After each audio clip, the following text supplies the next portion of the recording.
The rain wasn't supposed to fall that day, not according to the forecast. But there it was, soaking the sidewalk as I stood outside my own house with a grocery bag in hand and a gut full of unease. The clouds above didn't care what the weatherman said, and as I'd soon find out, neither did my wife. I wasn't supposed to be home early. The client meeting got pushed, so I left the office around 3.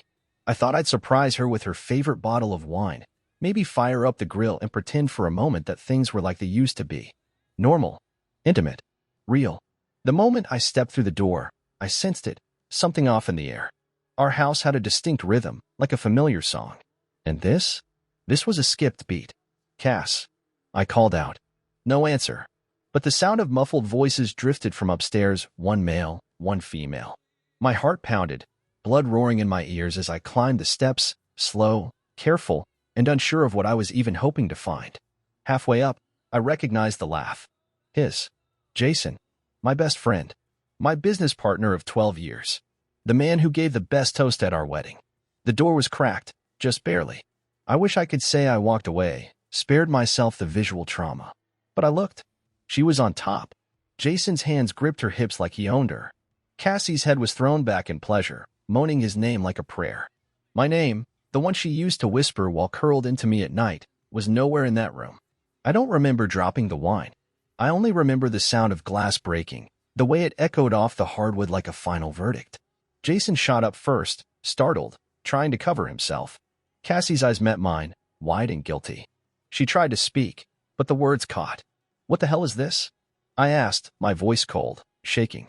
Jason stood there, naked, scrambling for clothes, muttering some incoherent defense.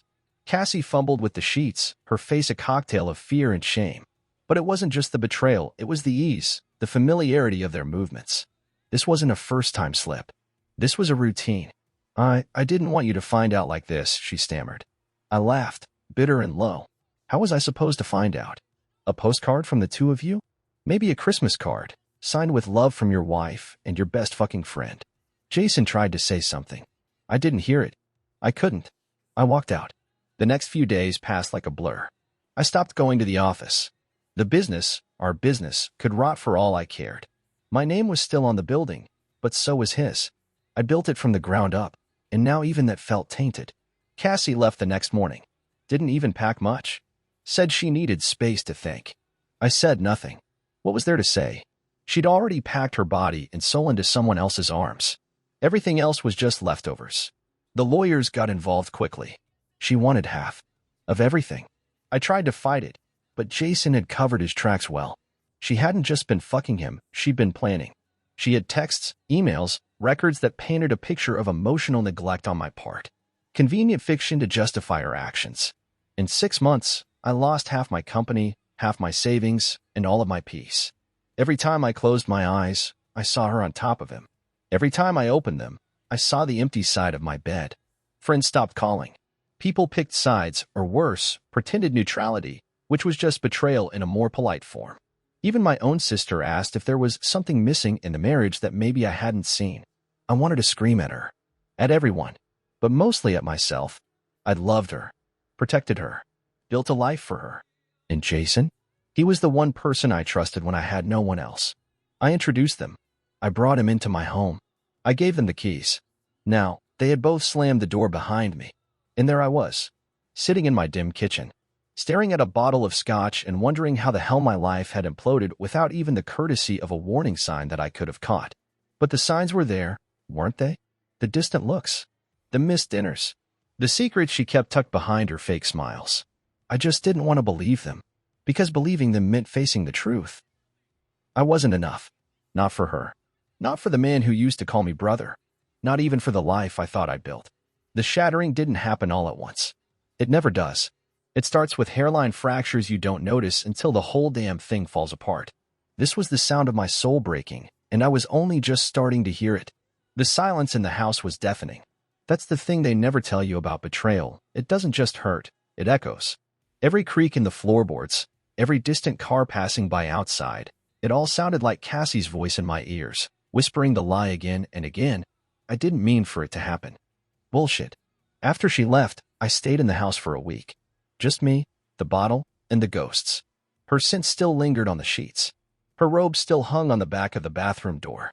I couldn't bring myself to touch anything, not out of sentimentality, but paralysis. Like if I moved too fast, the illusion of our life together would collapse into ash. On the third day, I caught myself sitting on the kitchen floor with a photo album in my lap. Our wedding, our vacations, her smile as she fed me cake on our honeymoon in Maui. It was a different version of her. Or maybe just the version I needed to believe in. Then, I flipped to the final page.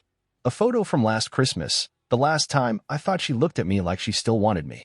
The same smile she gave Jason as she opened the bracelet I'd spent 3 weeks picking out. I stared at it until I couldn't anymore, then tore out every single picture and dumped them into the fireplace. Fire didn't just consume. It revealed. And what I saw in the dancing orange light was simple. I'd been a fool. After the house, I tried the office. That was worse. Jason's fingerprints were on everything, the schedules, the contracts, the handshakes from clients who now looked at me with a peculiar mix of pity and awkward sympathy. Like they knew. Like everyone knew. They did. Word spreads fast in a tight-knit industry. Rumors don't need permission. I heard whispers. Little things like, "Did you hear Cassie left him?" And, "I always thought she and Jason were too close." Nobody ever said it to my face, but they didn't have to. I could see it in their eyes. Eventually, I stopped showing up altogether. I signed over more power to Jason, rationalizing that if I wasn't going to be part of the company, I might as well spare myself the humiliation of pretending. My lawyer told me I was making it too easy. I didn't care. What was left to fight for? The nights were the worst. I'd sit up late in the living room, nursing a drink and watching the same old action movies on repeat. The noise helped. Gave me something to focus on besides the empty spot beside me on the couch. I told myself I liked the solitude, that I needed it. But truth be told, I was hiding. From the memories. From the pain. From the man I was becoming, someone angry, bitter, volatile. Someone I didn't recognize anymore. It got bad enough that I started avoiding mirrors. Every time I caught a glimpse of myself, I saw him. Not Jason, me. The man who had everything and lost it. The one who couldn't see the betrayal coming even when it was written all over her face. Sometimes I wondered if I'd ignored it on purpose. Love does that to you. Makes you blind. Makes you stupid. One night, I woke up to the sound of my own voice shouting into the dark. I don't remember what I dreamed, but my sheets were soaked in sweat and my fists were clenched so tight my nails left crescents in my palms. That's when I knew. This wasn't grief anymore. It was rage. I threw out her things the next morning. Clothes, jewelry, shoes, everything. Packed it all in garbage bags and hauled them to the curb. I didn't even care if the neighbors watched. Let them see. Let them talk. I was done being embarrassed. Then, just when the house finally felt empty enough to breathe in again, there was a knock on the door. It was almost midnight. I assumed it was a mistake. Maybe a drunk neighbor. I opened it with caution, half expecting no one to be there. But she stood in the doorway, soaked from the rain, eyes red and swollen, a duffel bag at her feet. Not Cassie. Her. Jason's wife. Julia. We hadn't spoken in months. Just occasional sightings at company events, polite hellos, the way couples pretend not to notice how disconnected their spouses are when they're too busy watching someone else across the room. She looked at me like I was the last person on earth she wanted to see, and also the only one who'd understand. I didn't know where else to go, she said. I didn't say a word. Just stepped aside and let her in. She walked past me slowly, cautiously, like the house might collapse under the weight of our collective misery. Her eyes scanned the room, landing briefly on the bare spots where Cassie's things used to be. "Guess I'm not the only one cleaning house," she murmured. She dropped her bag by the couch and wrapped her arms around herself like armor. "I found emails," she whispered, her voice trembling. "I'd suspected things before, but today, I saw everything. Messages. Hotel receipts. Pictures." I said nothing. We sat in silence for a long while, two discarded souls in a room built for happier people. Then she turned to me and asked, "Do you ever wonder why they get to walk away happy?" Her eyes were raw, haunted. I saw myself in them. Saw my own torment mirrored back at me. I didn't answer, because I already knew. But the better question, the one I would come to ask later, was this. Why should they? Julia didn't sleep that night. Not really. She curled up on the corner of the couch with one of Cassie's old throw blankets, still damp from the rain, staring at the dark TV screen like it might offer her an answer. I sat in the armchair across from her, nursing the last of the scotch and listening to the storm outside batter the windows. It was a different kind of quiet between us. Not awkward, Not even sad. Just hollow. Like two people sitting in the crater of a bomb blast, too stunned to speak. I keep thinking about the last time Jason kissed me, she said eventually, her voice low, brittle. Like really kissed me. Not the peck on the cheek before work kind. I think it was 2 months ago. Maybe 3. I said nothing. She looked down at her hands. They were trembling slightly. You know what's worse than being cheated on? I raised an eyebrow. Feeling it. Before you even know for sure. The sex gets mechanical, the conversations feel rehearsed. You start asking yourself if you're imagining things just because you're tired, or hormonal, or paranoid. I nodded. Been there. And then when you find proof, she continued, her voice tightening, you realize the version of them you've been living with for months is a lie. You're not crazy. You were just being gaslit. She wiped at her face with the sleeve of her sweater. Her makeup had long since washed away, leaving her raw, exposed. There was something heartbreakingly honest about the way she sat there, legs tucked under her, lips cracked, eyes hollow. She was beautiful in a way I hadn't noticed before. Not polished like Cassie, but real, vulnerable. I found a plane ticket, she said after a beat. Jason booked it for him and Cassie. Cancun. Next month. A fucking romantic getaway while I'm at my sister's baby shower. I flinched.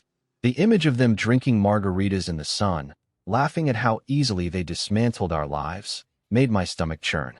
How long have you known? She asked. Caught them in bed. About a month ago. She closed her eyes. Jesus. I thought it was a one-time thing. Maybe a mistake. Then I found out it wasn't. Her eyes opened slowly. Same here. The room fell silent again. The only sound was the rain on the roof and the occasional gust of wind rattling the windows. I used to think he was my best friend, she whispered. Same. We both laughed, dry, humorless. Then she stood, suddenly restless, pacing the room. You know what pisses me off the most? She said, her voice gaining strength. It's not even the sex. It's the way they stripped us for parts. Like we were stepping stones to something better. More exciting. Like they earned their new happiness by surviving the boring years with us.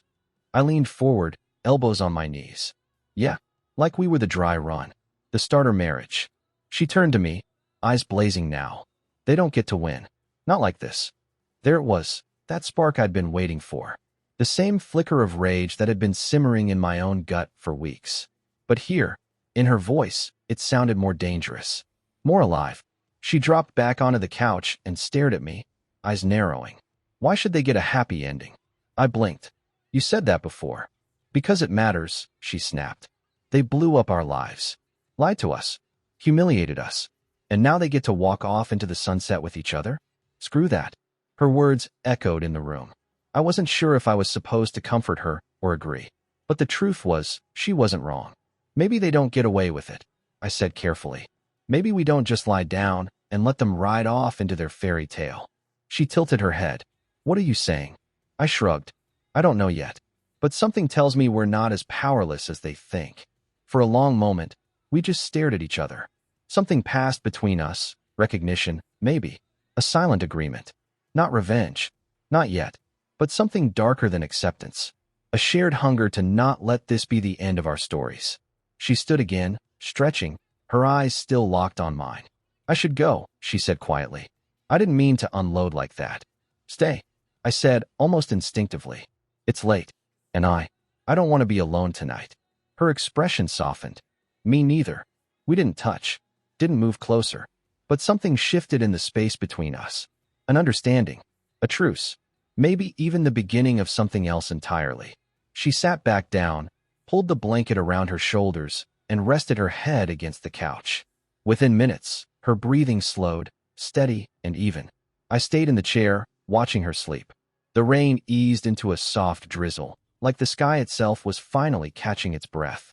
I didn't know what tomorrow would bring, but I knew this. The wreckage had 2 sides, and hers was just as real as mine. Julia came back a week later. Not with a suitcase or some dramatic announcement, just a knock at the door and 2 coffees in hand. Her hair was tied up this time, jeans and a hoodie replacing the heels and trench coat from that rainy night. She looked like someone in transition. Not who she'd been, not yet who she would become. I figured you were still drinking that bitter garbage from the corner shop, she said, handing me a cup. Guilty, I said, stepping aside to let her in. She paused in the entryway, scanning the space. I'd started to clear out more of Cassie's things, donated the clothes, boxed up the photos, deleted her from my playlists. Julia noticed. "You're making progress," she said. "I'm making space," I replied. She nodded slowly, like she understood the difference. And she did. We sat at the kitchen island, the same one Cassie used to lean on while she drank wine and told me about her day. Julia took a sip of her coffee, then set it down and looked at me with something close to resolution. "I don't want to just be angry," she said. "I don't want to sit around crying into mugs and scrolling through old photos like I'm waiting for closure." I leaned back against the counter. "So what do you want?" Her lips curved into a sly smile. "I want to flip the script." "What does that mean?" "I want to stop playing the role they wrote for us. You know? The betrayed. The humiliated. The ones who cry and post sad quotes on Instagram." "Been there," I muttered. "Exactly. I want something different. For both of us." I raised an eyebrow. "Like what?" "Revenge." "Not exactly," she said. "But maybe. Healing through chaos." I tilted my head. "That sounds like revenge with extra steps." She laughed, the sound surprisingly warm. "I'm not saying we torch their lives. I'm saying we reclaim ours. Together. As a team. A pact." Her eyes held mine. The spark was back, but it was different now, more focused. Less wounded, more determined. "And what exactly would this pact entail?" I asked. "We lean on each other. We spend time together. We remind ourselves what it feels like to be seen, to be chosen, even if it's just pretend at first." I stared at her, surprised by how much the idea didn't terrify me. "And what's the end game?" "Peace. Confidence. Maybe a little poetic justice," she said, shrugging. "And if we happen to post a few photos along the way that make certain people question their decisions, well, so be it." I chuckled. "You're dangerous." "I'm focused," she corrected.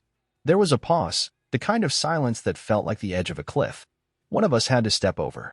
"All right," I said finally. "Let's make a pact." She held out her hand, and I took it. Her grip was warm, firm, electric. A handshake that felt more like a contract signed and shared scars. We started simple.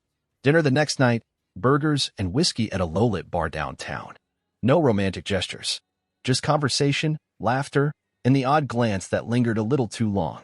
Julia had a wit that snuck up on you, sharp and dry, often disguised behind a cool exterior. But once she warmed up, she could slice through pretense like a scalpel. We talked about music, books, childhood screw-ups, and the worst vacations we'd ever had. She told me about Jason's obsession with appearances, how everything in their house had to match, down to the brand of dish soap. I told her about Cassie's growing detachment, how she used to pretend to listen, but her fingers never stopped texting. It was cathartic. Not heavy, not pity-driven.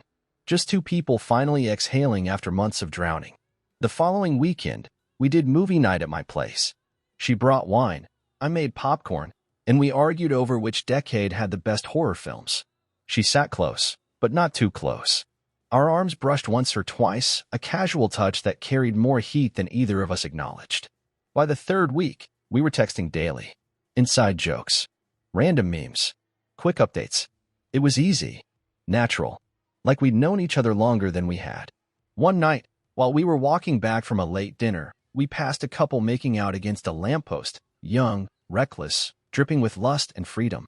Julia smirked, then turned to me. "Do you think they know how lucky they are?" "Probably not," I said. "They're too busy feeling it." She stopped walking and looked at me, her voice soft. "I want to feel that again. Not just sex. The tension. The excitement. The knowledge that someone wants you." There it was. The line. The moment when pretend threatened to become something real. I didn't respond. Not then. But I felt something shift. Later that night, after she left, I sat in the silence of my room and stared at the ceiling. My mind replayed the brush of her hand on mine, the way she looked at me when she laughed, the flicker of longing in her eyes when she said she wanted to feel again. It wasn't about revenge anymore. It was becoming something else. Something dangerous. Something alive. And maybe, just maybe, exactly what we both needed. It started small, playful teasing, shared glances that lingered a second too long, the kind of flirtation that could still be explained away if either of us decided to pull back. But we didn't. Neither of us wanted to. The pact had begun as a coping mechanism, something to stabilize the wreckage of our lives. But it was morphing into something else. A dance. A game. One where each move dared the other to come closer. On a Friday night, Julia showed up in a black top that clung to her shoulders and jeans that sat just right on her hips. She knew what she was doing. So did I. The moment she stepped through the door, the air shifted. "Movie night?"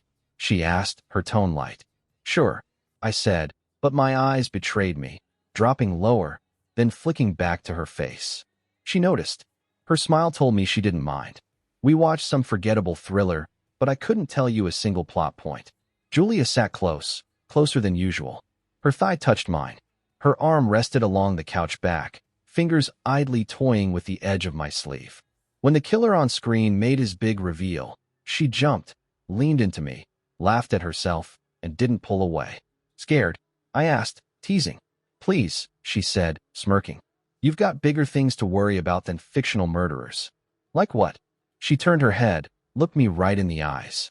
"Like pretending you haven't been watching my mouth every time I speak." I blinked. Caught. She didn't move. It was electric, that pause. And then, almost as if she sensed the line we weren't supposed to cross, she sat back, grabbed a handful of popcorn, and changed the subject. The next day, she posted a photo on Instagram. The two of us clinking glasses at a rooftop bar. It was cropped tight, intimate, the city lights behind us casting a soft glow across her face. My hand was on her back. Her smile was real. I didn't think much of it. Until the text started. From Cassie. "You and Julia?"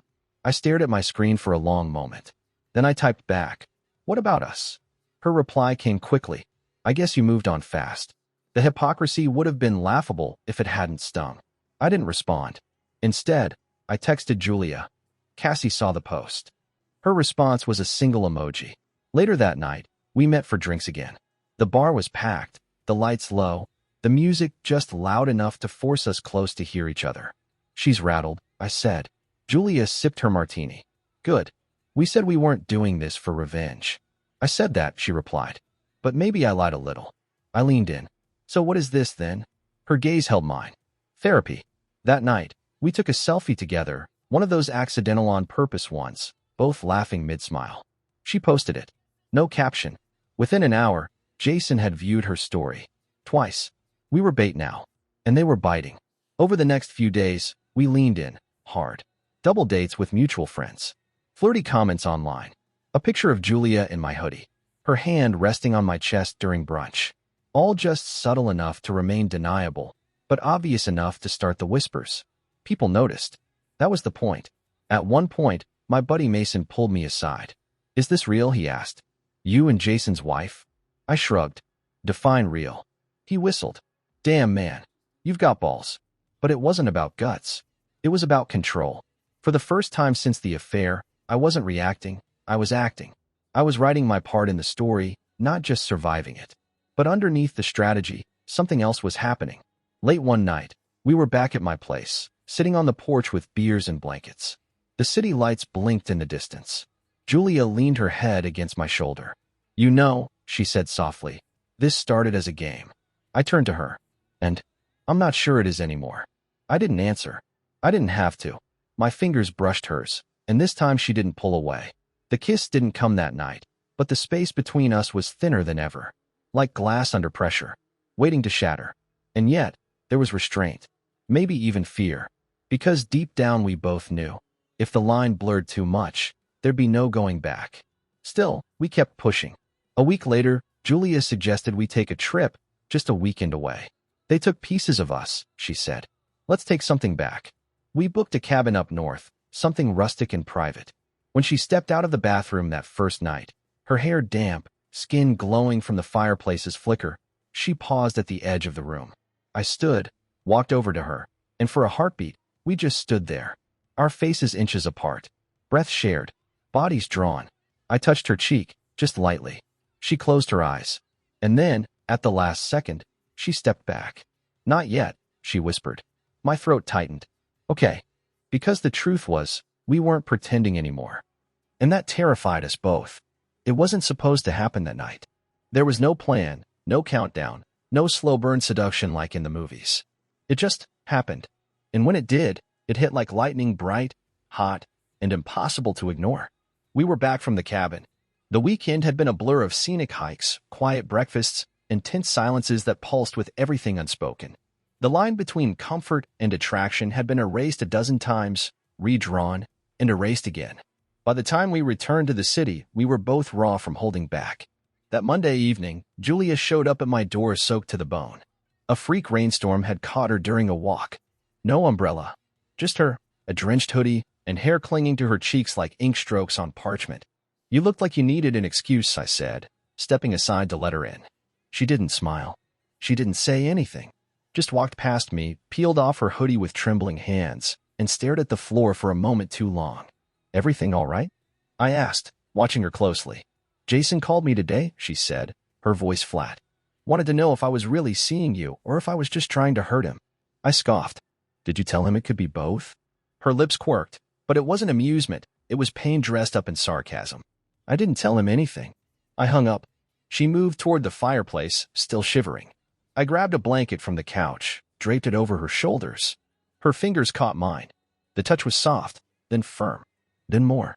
"I'm tired," she whispered, as lifting to meet mine. "Of pretending. Of controlling this." I should have stopped her. Should have asked if she was sure. But instead, I just kissed her. And she kissed me back. It wasn't gentle. It was desperate. Months of betrayal, loneliness, rage, and aching poured into that kiss like a dam bursting. Her hands were in my hair, mine at her waist, both of us stumbling back toward the couch like gravity was dragging us into each other. Clothes came off in between gasps and half-laughed curses. She bit my bottom lip. I tugged her hair. When I pulled her shirt over her head and saw the soft curve of her body for the first time, I paused, just to take her in. Her chest rose and fell like a drumbeat, her pupils blown wide. She pulled me down without a word. There was no time for music, candles, or perfectly folded sheets. Just skin, sweat, and breath. Her nails scraped across my back, her thighs locked around me, and when she arched her body to meet mine, it wasn't just about sex, it was release. It was need. She wasn't Cassie, and I wasn't Jason. We were something new, something jagged and bruised and healing in all the wrong ways. Afterward, we lay there tangled in the sheets, her cheek against my chest, fingers tracing circles over my skin. "You okay?" I asked, breath still uneven. She didn't answer right away. "I didn't think it would feel like this," she said eventually. "Like what?" "Like I wasn't being used." That hit me harder than anything else she could have said. "You weren't," I told her. "I know." The room was still, save for the soft hum of the air conditioning and our sink breathing. I stared at the ceiling, running my hand along her spine, trying to understand what the hell had just happened. What it meant. Whether it changed everything or nothing. "It wasn't just revenge," I said quietly. "No," she agreed. "It wasn't." That should have brought clarity. Instead, it brought a knot of something messier. Because if it wasn't revenge anymore, then what was it? Julia stayed the night. We didn't talk about it. No post-sex debrief. No awkward morning after conversation. Just silence and coffee. When she left the next morning, her goodbye kiss lingered longer than it needed to. Her hand slid down my chest as she pulled away. She smiled, but it didn't reach her eyes. That night, I didn't sleep. Not because of guilt, but because, for the first time since Cassie left, I wasn't angry. I wasn't devastated. I was conflicted. Julia texted me later. I didn't regret it. I stared at the screen, thumb hovering over the keyboard, then typed. Neither did I. We didn't put labels on it. We didn't say what came next. But something had shifted between us permanently. We weren't just allies anymore. We were involved. And that changed everything. The fallout came faster than either of us expected. It started with a knock on my door, a hard, sharp, angry. I knew who it was before I even opened it. Jason stood there, jaw clenched, eyes bloodshot like he hadn't slept in days. "You serious right now?" he spat. "You and Julia?" I didn't flinch. "You mean after you and my wife?" His face twitched. That was different. Was it? He shoved past me, pacing the living room like he owned it. "This is messed up, man. You two are parading around like, what? Some happy little couple? Posting photos, playing house?" I folded my arms. "What did you expect? That she'd stay curled up on the floor crying while you and Cassie played soulmates? You don't understand. Julia and I were already..." "Already what?" I snapped. "Done? Bored? Looking for the next emotional crutch with tits?" He stopped pacing, turned to me, face flushed with heat. "I didn't want to hurt her. You just wanted to fuck my wife in secret and still be the hero." That landed. He didn't say anything for a moment. Just stood there, breathing hard. Then, quietly, "Do you love her?" It wasn't the question I expected, and I didn't answer. Not because I didn't know, but because I wasn't ready to say it out loud. Jason nodded like that was all the confirmation he needed. Then this is war, he muttered, and left without another word. 2 hours later, my phone buzzed with a message from Cassie. Really? Julia? You're disgusting. I stared at the screen, the nerve of her nearly laughable. I should have deleted it. Should have ignored her. But something inside me burned too hot. You lost the right to call anything disgusting the moment you climbed into bed with my best friend. No reply. I didn't expect one. The next day, Julia and I met for lunch at a quiet cafe on the edge of downtown. She wore sunglasses even though it was overcast, her lips painted a soft red. I could see it in her posture. She knew Jason had confronted me. And judging by the tight line of her shoulders, he'd confronted her too. He showed up last night, she said, stirring her coffee. Said I humiliated him. I raised an eyebrow. He's lucky humiliation was all he got. She laughed once bitter. He said I was only with you to make him jealous. I set down my fork. And what did you say? I told him I wasn't trying to make him anything. I just stopped waiting for closure and made a choice. She looked at me then, her eyes unreadable behind the lenses. I'm not pretending anymore. Neither was I. But pretending would have been easier. Because once the fallout started, it spread quickly. A mutual friend unfollowed me. Julia's sister texted her a long paragraph about bad decisions and needing time. Even at the office, the air changed. People talked, whispered, looked at me differently. Cassie emailed me that night. Not a message. A petition. She wanted to renegotiate the divorce settlement. Claimed emotional distress from our inappropriate relationship. I forwarded it to my lawyer and didn't reply. The next weekend, Julia and I went to a birthday dinner for one of our shared friends. We arrived separately, sat side by side, close enough to be obvious. Cassie was there. So was Jason. The energy at the table was thick with tension, laughter that felt forced, eyes darting between us like a tennis match. I tried to focus on the conversation, but every time Julia's hand brushed mine under the table, I could feel Cassie watching. Every laugh between us sparked a twitch in Jason's jaw. Midway through dinner, Julia excused herself to the restroom. As soon as she was out of sight, Cassie leaned over, voice low and laced with venom. You really think this is real? I didn't look at her. It's more real than anything you gave me the last 2 years. Jason added quietly from the other side, you're just hurting her. You know that, right? She's fragile. I turned slowly to him, my voice cold. She's not fragile. She's stronger than either of you. Julia returned moments later, slid back into her seat and smiled at me, sensing the storm but refusing to acknowledge it. That night, as we walked back to my car, she slipped her hand into mine. Her voice was soft, barely audible above the city noise. They hate that we're happy. I glanced over at her. Are we? She didn't answer. Just squeezed my hand a little tighter. And that's when I realized this wasn't about revenge anymore. This was about survival. But survival wasn't enough. Something in me, something deeper, wanted more. Not just to outlast the fallout, but to rise from it. Together. The morning after the dinner party, Julia sat in my kitchen, barefoot, wearing my shirt like it was hers. Sunlight painted gold across her thighs as she flipped through the news on her phone. She looked every bit like she belonged, like we'd always been together. But her silence told another story. You barely said a word, I said, pouring coffee into her mug. She gave a thin smile. Just thinking. About. She didn't answer immediately. Instead, she closed her phone and stared into her cup. About us, she finally said. About what we're doing. I leaned on the counter. You regretting something? No, she glanced up. I steady. Not what we've done. Just how we've done it. I knew what she meant. The text from Jason. The pleading voicemails. The guilt tripping. He turned from indignant to pitiful in record time, like a man realizing too late that what he'd thrown away might not come back. He said, I'm trying to erase our history, she continued. Said I'm weaponizing intimacy just to punish him. That's rich, I muttered. She nodded, but there was conflict in her face. He knows how to pull the right strings. Always has. I sat across from her. You still love him? No, she said instantly too fast. Then, softer, but part of me doesn't know who I am without him. I didn't speak. I understood that feeling too well. Cassie had been woven into the fabric of my life for over a decade. Her routines, her laugh, the way she used to curl into me on rainy nights, it all lingered like muscle memory. That kind of closeness doesn't vanish. It fades. It stings. And sometimes it sneaks back in when you're most vulnerable. Julia reached for my hand. resting hers over mine. I'm not going back to him. I need you to know that. I do, I said, but there was tension behind it. A truth I hadn't voiced yet. Because I was afraid too. Not of her leaving, but of me falling deeper than I meant to. That afternoon, I ran into an old friend, Mason, at the gym. He watched me stretch, then shook his head. So, it's serious then? He asked. I wiped sweat from my forehead. What's it? You and Julia. People are talking. Let them. He sighed. Look, man. I'm not judging, but some of us have known Jason since college. This thing, whatever it is, it's making waves. I looked at him. So what? I'm supposed to stay broken so everyone else stays comfortable? He didn't answer. Just patted my shoulder and walked off. That night, I couldn't sleep. Julia had gone home early, claiming she needed a night alone.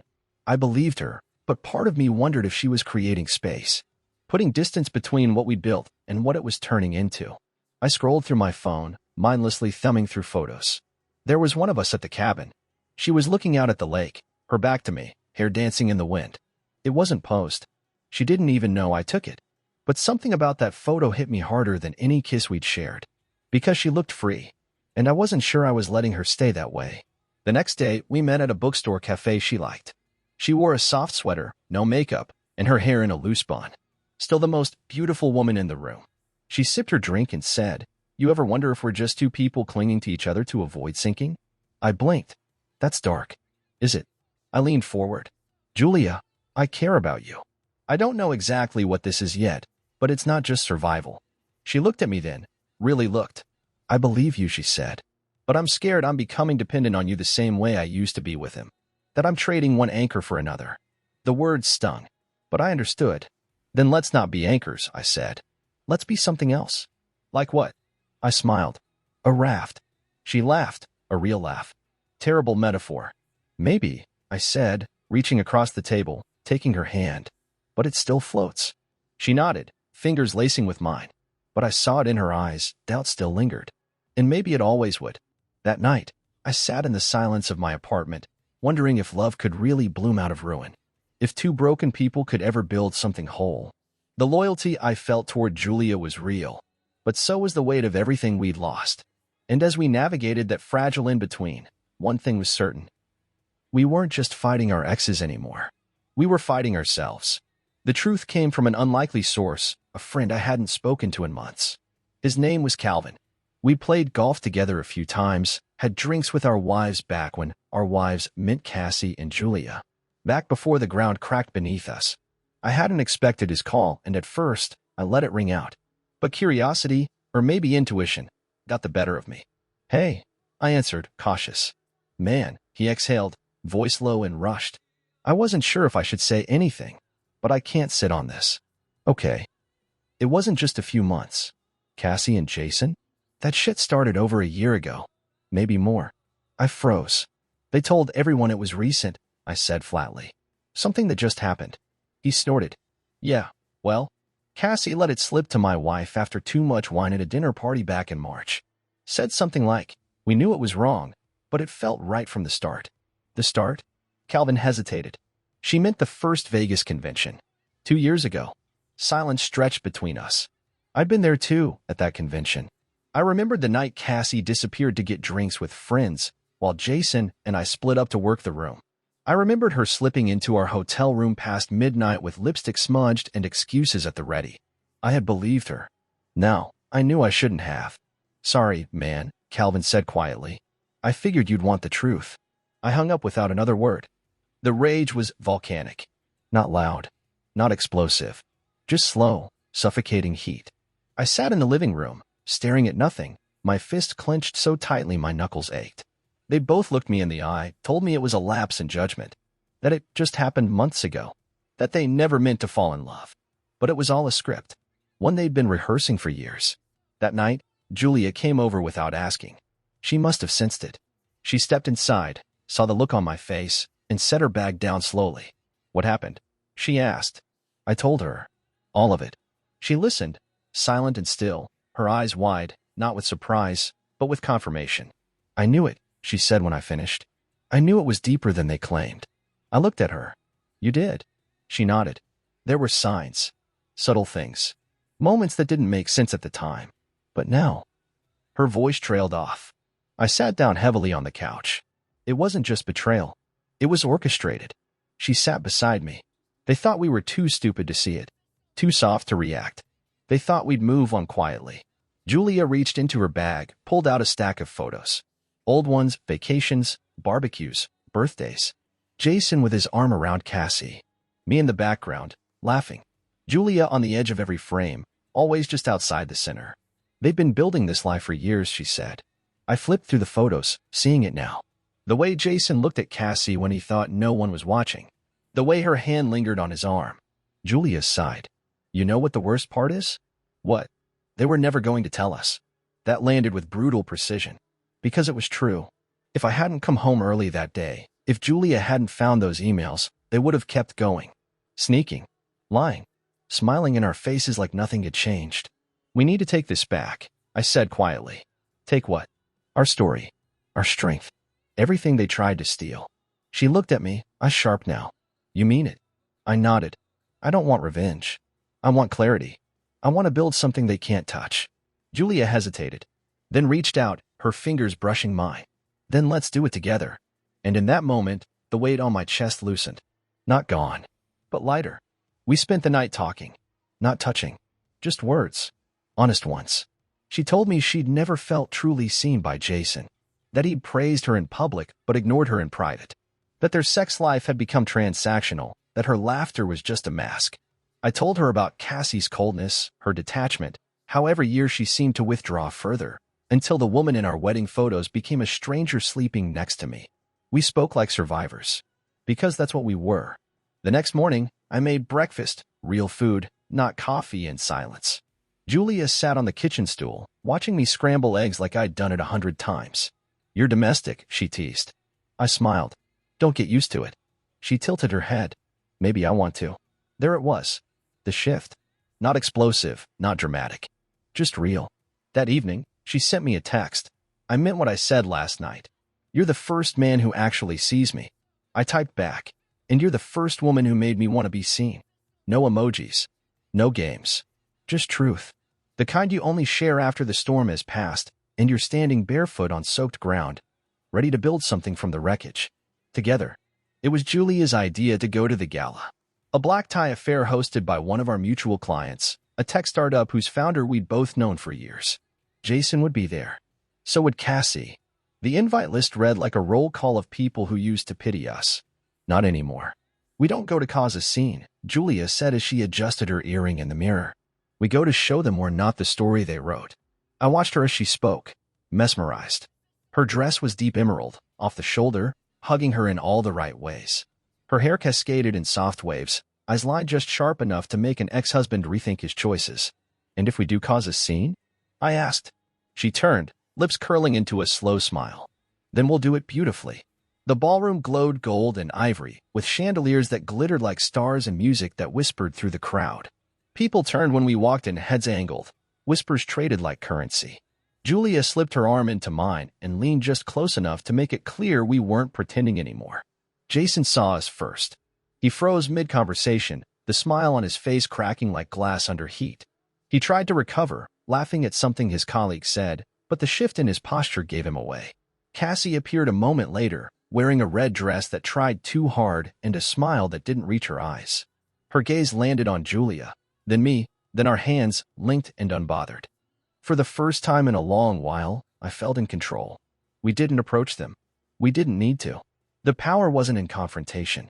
It was in presence. Julia held herself with ease, floating through conversations, drawing laughter from people who used to avert their eyes around her. I watched her command the room with grace and intelligence, a woman who had nothing to prove but still proved everything. I caught Jason watching her. More than once. And every time, his jaw tightened. At one point, I turned a corner and nearly collided with Cassie. She blinked up at me, wine glass in hand, lips parting like she had something rehearsed. Hi, she said. Cassie. You look. Well, I am.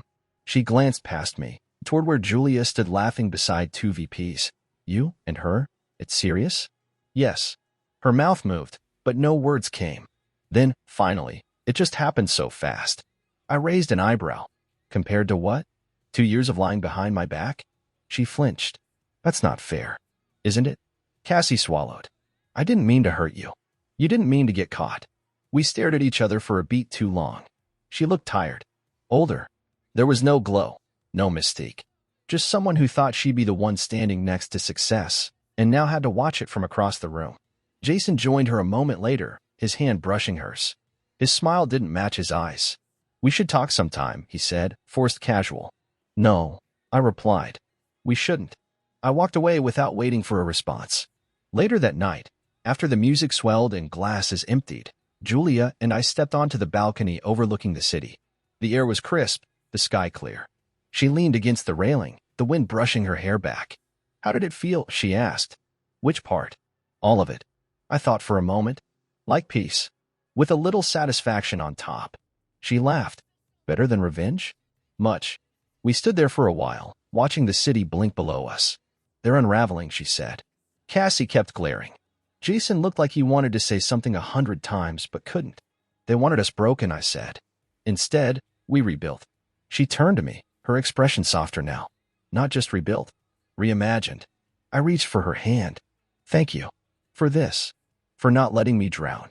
She stepped closer, slipping her arms around my waist. We saved each other. Her kiss that night wasn't showy. It wasn't for anyone else. It was quiet. Private. Real. Inside, the party continued, laughter, music, toasts being made. But out there, on that balcony, everything finally felt still. For the first time in months, I wasn't angry. I wasn't grieving. I was content. And as Julia rested her head against my chest, I realized something. What we had started as a spark born from wreckage had become something more. Something steady. Something pure. And maybe, just maybe, something lasting. There was no dramatic ending. No final confrontation. Just the quiet moments that come when you stop surviving and start living again. Julia moved in a month after the gala, not because we needed to prove anything, but because every night apart started to feel unnecessary. She brought her books, her tea mugs, and a single old chair she refused to leave behind.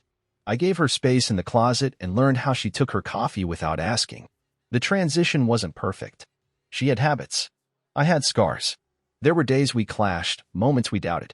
But under all of it was something unshakable, respect, and tenderness, and the kind of intimacy that doesn't always announce itself, but seeps into the way you move through a room when you know someone's watching. We didn't speak of Jason or Cassie much anymore. Occasionally, they'd come up in passing, names from another life.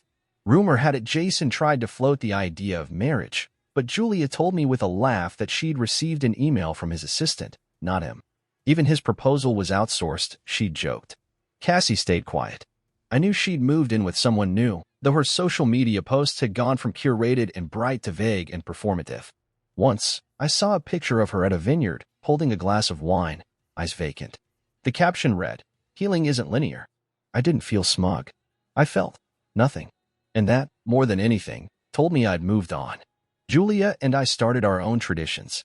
Sunday brunches with no phones. Tuesday nights trying new recipes that mostly went wrong. Every second Saturday, we'd drive somewhere unfamiliar with a playlist we built together, Fleetwood Mac into Kendrick Lamar into the National. There was sex, of course, intense, warm, sometimes rushed, sometimes slow. But it wasn't the foundation anymore. It was just part of the rhythm.